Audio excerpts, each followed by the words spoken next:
Good morning, friends. Welcome to our new lecture number 21, seed. अभी हमारा chapter number 6 चल रहा है, जो यूनिट नंबर 2 के अंदर आता है। तो उसके अंदर हमने लास्ट टाइम जो गवर्नमेंट एजेंसीज है, जो आपको सपोर्ट करती है बिजनेस एस्टैब्लिश करने के लिए, तो वो कौन कौन सी हेल्प आपको करती है, उसके रिगार्डिंग हमने लास्ट में 2-3 पॉइंट देखे थे। तो उसमें से बाकी के जो पॉइंट है वो आज अभी हम कंसिडर करेंगे। तो लास्ट टाइम हमने देखा था अलग अलग जो आपके बिजनेस करने के लिए जो आपको फैसिलिटी प्रोवाइड करते हैं। तो उसके अंदर 4th नंबर का जो भी पॉइंट है वो है इंफ्रास्ट्रक्चर रिलेटेड हेल्प।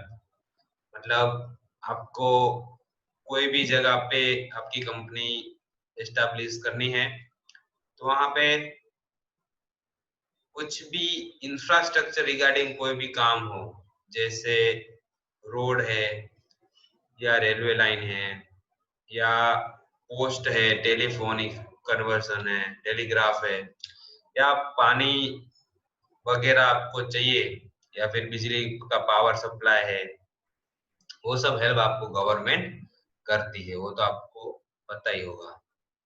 सो ઇન્ફ્રાસ્ટ્રક્ચરમાં ઔદ્યોગિક પ્રવૃત્તિ માટે આવશ્યક બનતી આનુષંગિક સેવાઓ, जैसे मैंने बताया रोड, रेलवे, रस्ताનો વાહન વ્યવહાર, પોસ્ટ, ટેલિગ્રાફ, ટેલિફોન જેવા સંદેશા વ્યવહારના સાધનો, પાણી પુરવઠો, પાવર સપ્લાય વગેરેનો સમાવેશ થાય છે।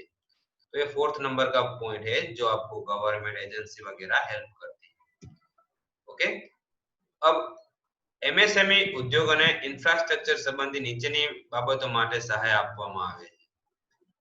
તો એપ્રોચ રોડ બાંધવા માટેની સહાય, સંદેશા વ્યવહાર સંબંધિત સેવા, પાવર સબસિડી, ટેલિફોનિક જોડાણમાં પસંદગી, પાણી પુરવઠાની સંબંધી સહાય, બેંકિંગ, વીમા સંબંધી યોજનાઓ, વાહન વ્યવહારની સેવા, રિપેર તથા મેન્ટેનન્સ સર્વિસની અનુકૂળતા।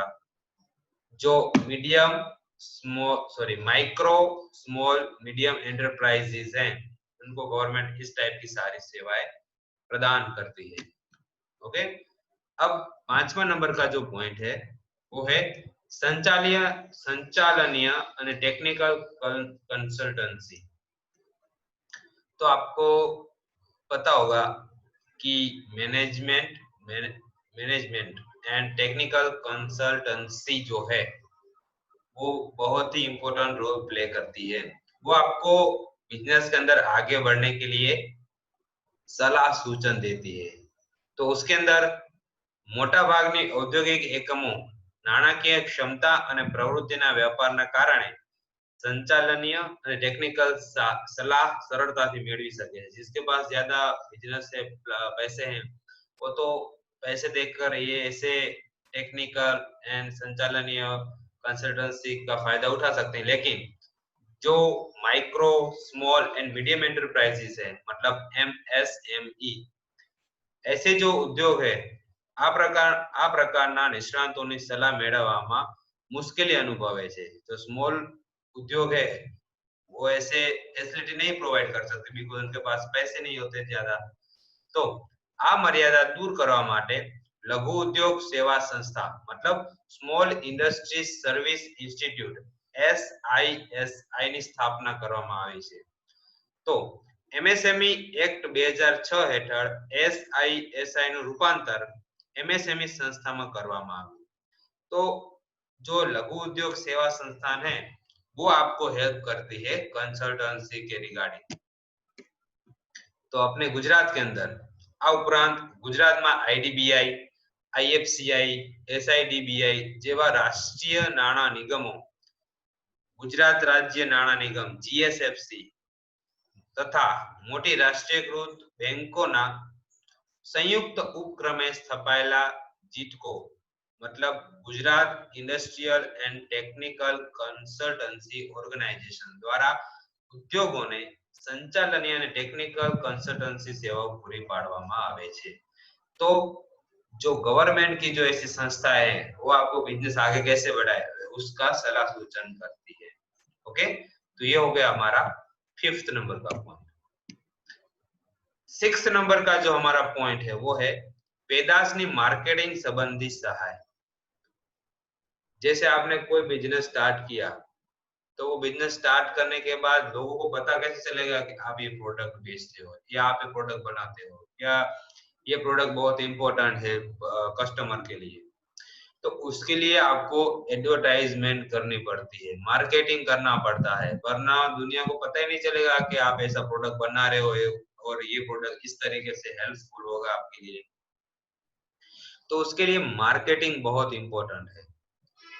तो मार्केटिंग के रिगार्डिंग भी गवर्नमेंट आपको बहुत हेल्प करती है कि आपका कोई नया बिजनेस हो उसके अंदर आपको मार्केटिंग करना हो तो किस तरीके से आप अपना मार्केटिंग करोगे। तो लघु उद्योगो પોતાના પેદાશના માર્કેટિંગ માટે મોટા-મોટા ઔદ્યોગિક એકમોની જેમ જાહેરાત, વ્યક્તિગત વેચાણ કે વેચાણ ઉત્તેજન સેવા પ્રયત્નો પાછળ વધુ ખર્ચ કરી શકે તેમ હોતા નથી। स्मॉल इंडस्ट्री होती है वो तो ज्यादा पैसे मार्केटिंग के अंदर नहीं दे सकती। आखी તેના પેદાશોની માર્કેટિંગ માટે વિવિધ સંસ્થાઓ દ્વારા વિશેષ પ્રયત્નો કરવામાં આવે છે।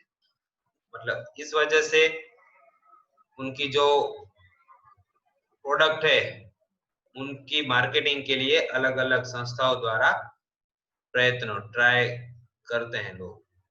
केंद्र सरकारना DGS&D અને રાજ્ય સરકારના central store purchase office CSPO, defence, railway, oil and natural gas commission, Gujarat electricity board, Gujarat રાજ્ય વાહન વ્યવહાર વગેરેની જરૂરિયાતો પૈકી લઘુ ઉદ્યોગો દ્વારા પૂરી પડાતી પેદાશો માટે તેઓના સંપર્કમાં રહે છે।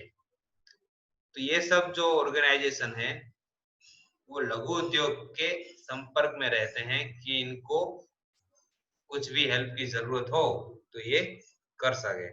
तो GSRTC मतलब हमारी जो ST है वगैरह ની જરૂરિયાતો પૈકી लघु उद्योगों द्वारा पूरी पड़ाती पेदाशों માટે તેઓના સંપર્કમાં રહે। मतलब ये सब चीजें ये जो गवर्नमेंट की ऑर्गेनाइजेशन है वो स्मॉल इंडस्ट्री से माल खरीदती है ताकि उनका भी बिजनेस चले आगे और जो लघु उद्योग वाले हैं वो भी अपना मार्केटिंग कर सके। तो ये सब उनसे खरीदते हैं। लघु उद्योगोनी पेदाशो संबंधी माहिती मेळवे छे અને તેના વપરાશકારોને તે પૂરી લઘુ ઉદ્યોગોની પેદાશોની સંબંધી માહિતી મેળવે છે અને તેના વપરાશકારોને તે પૂરી પાડવામાં આવે છે। लघु उद्योगोनी पेदाशोनी गुणवत्ता, स्पेसिफिकेशन, फोटोग्राफ्स वगैरह प्रदर्शन द्वारा पेदाशोनी वेचाण अभिवृद्धि में सहाय करे छे। ये सब जो है वो मार्केटिंग भी करती है। जैसे आप ST बस है उसके पीछे एडवर्टाइजमेंट देखते रहते हो है कि नहीं। बस के साइड के अंदर भी बड़े पोस्टर चिपकाए रहते हैं और पीछे की साइड भी चिपकाए रहते हैं। तो उस तरीके से वो मार्केटिंग भी करने में हेल्प करते हैं। लाइट बिल होती है तो लाइट बिल के नीचे की साइड या लाइट बिल के पीछे भी कोई एडवर्टाइजमेंट आप दे सकते हो। तो ऐसा जो GB है वो सब आपको हेल्प करते हैं।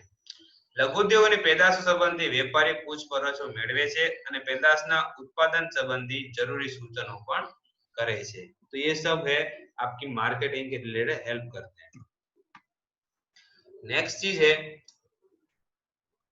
नीचेनी संस्थाओं MSME उद्योगोने मार्केटिंग पद्धति में मददरूप थाय छे। कौन-कौन सी इंडस्ट्री है जो आपको मार्केटिंग के लिए हेल्प करेगी। तो वो है NSIC मतलब national small industries corporation, Gujarat small industries corporation GSIC, Gujarat राज्य निगम निकास निगम GSEC, माइक्रो स्मॉल मीडियम उद्योग संस्था MSME जो संस्था है खुद ही वही आपको हेल्प करेगी, और गिटको गुजरात औद्योगिक और टेक्निकल सलाह संस्था, ये सब आपको हेल्प करते हैं। ओके, अब आता है औद्योगिक संशोधनों संबंधी सहाय। संशोधन मतलब कुछ भी आपने रिसर्च किया हो या फिर आपको कोई चेक करवाना हो, ठीक है। गुजरात राज्यના ઉદ્યોગ દ્વારા વડોદરા ખાતે ઔદ્યોગિક સંશોધન પ્રયોગશાળા સ્થાપવામાં આવી છે, જે એમએસએમઈ ઉદ્યોગોને ઔદ્યોગિક સંશોધન मतलब इंडस्ट्रियल रिसर्च संबंधी नीचे मुजबनी सहाय करे છે। तो उसके अंदर आपको कोई लेबोरेटरी के अंदर आपका प्रोडक्ट चेक करवाना है, जैसे मैं कोई साबुन बनाता हूँ तो उसके अंदर कितना केमिकल है, कितना हार्मफुल है, कितना उसको अपन यूज कर सकते हैं, उसके अंदर क्या केमिकल है परसेंटेज में। तो अगर मेरे को टेस्टिंग करवाना हो लेबोरेटरी के अंदर, तो प्राइवेट लेबोरेटरी के अंदर बहुत बड़ा खर्चा होता है। तो अगर मैं इस टाइप की जो रिसर्च इंडस्ट्रियल रिसर्च इंस्टीट्यूट है वहां पे जाके उनसे अपनी हेल्प लेकर कम पैसों के अंदर मैं लेबोरेटरी के अंदर मेरा प्रोडक्ट की चेकिंग करवा सकता हूँ। तो नजीवी फी लईने प्रयोगशाळाમાં આવા ઉદ્યોગ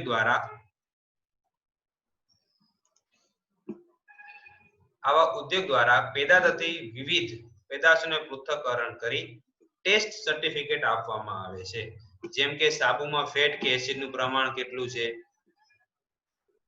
બિયારણનું जर्मिनेशन टेस्ट वगैरह आप करवा सकते हो। सेकंड है काचो माल के औद्योगिक आर्ट पेदाशो ना शक्य उपयोगों संबंधी मार्गदर्शन पूरू पाडवामां आवे छे। बाय प्रोडक्ट कौन कौन से हैं उसके रिगार्डिंग भी आपको वो हेल्प करते हैं। प्रयोगशाला में राखवामां आवेल नाना यंत्रों पर काम करवा देवानी छूट आपवामां आवे छे।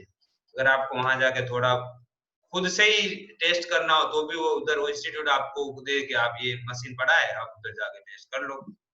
प्रयोगशाळाમાં टेक्निकल विषयोના પુસ્તકોનો સરળતાથી उपयोग करवा देवामां आवे छे। वो एक टाइप का रिसर्च इंस्टीट्यूट ही है जहां पे आप खुद भी बुक्स वगैरह पढ़ के रिसर्च कर सकते हो। तो टेक्निकल विषयના પુસ્તકોનો સરળતાથી उपयोग करवा देवामां आवे छे। इतना आपको ये जो इस रिसर्च इंस्टीट्यूट है वो हेल्प करती है, जो बड़ौदा के अंदर आई हुई है। उसका नाम है गुजरात राज्यના उद्योग द्वारा प्रयोगशाला ऐसी स्थापवामां आवी है। अपना जो लास्ट पॉइंट है वो है करवेरा संबंधी सहाय। करवेरा मतलब टैक्सेशन। तो गवर्नमेंट जो है वो टैक्स के अंदर भी आपको हेल्प करेगी, जैसे कि इनकम टैक्स है आपका, तो सरल आवकवेरा अकारणीना नियमों हेठळ ₹1400 नो वार्षिक आवकवेरो भरी आवकवेरा विधि मांथी मुक्ति आपवामां आवे छे। आप साल के अंदर 1400 रुपीज पे करो तो आपको आवकवेरा की जो विधि है उसके अंदर आपको मुक्ति दे दी जाएगी। आवकवेरानी कलम 801 हेठळ नवा स्थापाયેલા एमएसएमई उद्योगोने प्रथम 8 वर्ष सुधी नफाना अमुक टका ऊपर आवकवेरामांथी मुक्ति आपवामां आवे छे। मतलब 8 साल के लिए आपको जितना भी प्रॉफिट हुआ होगा उसके कुछ परसेंटेज पर आपको इनकम टैक्स फ्री मिलेगा। तो इस टाइप की वो टैक्सेशन रिलेटेड है गवर्नमेंट करती है। दूसरा पॉइंट है वेट एंड सेल्स टैक्स। तो व्यापारी पेढ़ीओना वेचाण वेरा संबंधी नीचेनी छे पैकी गमे ते एक विकल्प पसंद करवानो होय छे। मतलब आपको दो विकल्प दिए जाते हैं कि आपको कौन सा पसंद करना है। पहला है वेट मतलब वेचाण वेरामांथी मुक्ति, एग्जेम्पशन पूरे के पूरी मुक्ति। और दूसरा है वेट अथवा वेचाण वेरानी विलंबित चुकवणी। मतलब आप कुछ टाइम बाद उसको पे कर सकते हो। जैसे मैंने बोला कि आज आपकी लास्ट डेट 15 तारीख है, बट आप परमिशन लेकर उसको बाद में भी पे कर सकते हो। इस तरीके का आपको ऑप्शन दिया जाता है। एमएसएमई उद्योगकारोए गमे ते एक विकल्प पैकी पसंद करी तेनी जाण जिला उद्योग केंद्र मतलब डीआईसी ने करवानी होय छे। तो आपको आपकी बिजनेस के अंदर कौन सा आपने ऑप्शन पसंद किया वो आपको डीआईसी को बताना रहता है। ओके, लास्ट पॉइंट है हमारा एक्साइज ड्यूटी। વિવિધ પ્રકારના લઘુ ઉદ્યોગોને ઉદાર રીતે આબકારી જકાતમાંથી મુક્તિ આપવામાં આવે છે। આબકારી ડ્यूटी मतलब एक्साइज ड्यूटी। तो एक्साइज ड्यूटी भी आपको कंप्लीटली फ्री कर देती है गवर्नमेंट। ओके, तो यहाँ पर हम आज का लेक्चर यहाँ पे कंप्लीट करते हैं। इसके रिगार्डिंग जो टास्क होगा वो मैं आपको एक साथ दूंगा नेक्स्ट लेक्चर के अंदर। Okay, thank you friends.